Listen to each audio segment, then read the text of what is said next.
Aloha everybody, Pastor Mark here at Pearl Harbor just before I'm heading over to a pastor's conference tomorrow.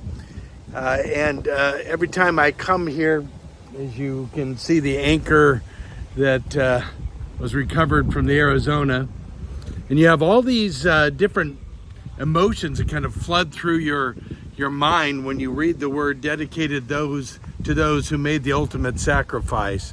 The Arizona's memorial is in the background there. You're not going to see it real well with the way I have the camera, but you see the Mighty Mo back there as well. So really marking the beginning of the war for us and the end of the war signed on the Mighty Mo.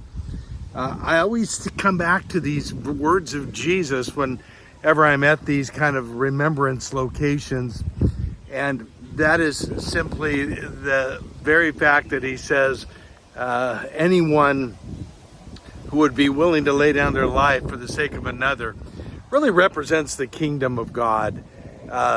Sacrifice is an amazing concept, and I fear in our country we're getting further away from it as people just live for self, and we realize the dangerous place we're at now in this country and in our world. I wonder how many are really willing to sacrifice anymore, I guess is where I'm going with that. My dad was in the war at the end of this war and came through this harbor, and many who come here recognize the significance of sacrifice, which always takes us back to our faith. Jesus is the ultimate act of sacrifice, and without sacrifice we can't be free.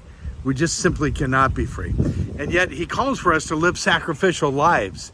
And so I think of all the men and the women that represented this harbor. The submarine, the Bowfin, is just behind me there, right before the bridge to Ford Island. And these great memorials are all around me here of reminders of the great price paid.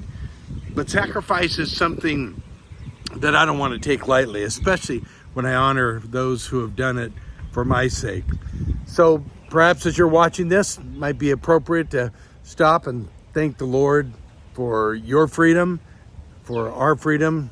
Even though this is a hectic world, we're still living in freedom because of the events and the people who sacrificed after those events, not just in Pearl Harbor, but around the world. So I'm thankful that we are still free. God is still on the throne, and I'm thankful for men and women who sacrifice.